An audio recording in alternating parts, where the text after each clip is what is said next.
The correlation between suffering and blessing. In our journey through life, we encounter both joyful and sorrowful moments. When faced with difficulties, non-believers may attribute it to bad luck or a lack of fortune, whereas believers often reflect on whether there's any wrongdoing on their part or any mistake they have made, contemplating if they have somehow erred before God. Ideally, upon self-reflection, identifying and rectifying our faults would be the best outcome. But many people tend to complain when confronted with challenges. Expressing gratitude in the face of difficulties is not an easy task. Many find themselves perplexed by their suffering, questioning why such pain and problems befall them, especially when the Bible states that not even a sparrow falls to the ground outside of God's will. So, why does God allow us to endure such trials?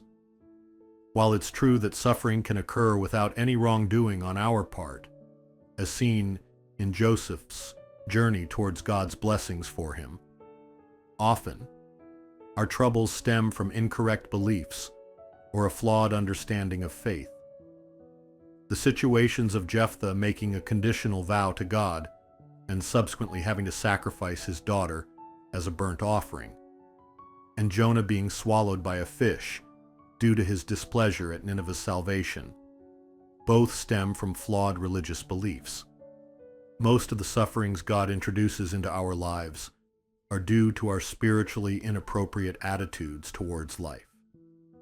However, often we believe ourselves to be faultless, and faced with problems, resort to complaining rather than introspection. Even if we fervently pray or repent to God for the resolution of our issues, once the problem is removed, we may mistakenly believe our inner issues have been resolved. God introduces hardships into our lives to prompt us to recognize and discard fundamentally flawed values. Yet, we often assume that because we prayed with tears and the problem was resolved, this signifies a comprehensive solution, overlooking the deeper purpose of these challenges, meant to initiate fundamental changes within us. Does God really give us these problems because He wants to see us in tears and distress? God allows challenges in our lives, hoping we will introspect and abandon our flawed values and beliefs. However, believers often focus solely on the resolution of these issues, failing to recognize the underlying problems.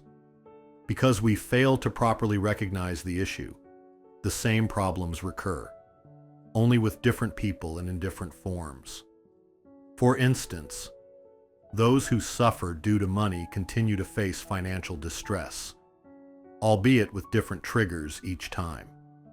Similarly, those troubled by relationships find themselves in recurring cycles of interpersonal strife. These patterns persist because we fail to acknowledge and address our fundamental issues. While we tend to focus on the problems and hardships themselves, God's concern lies with us and our growth.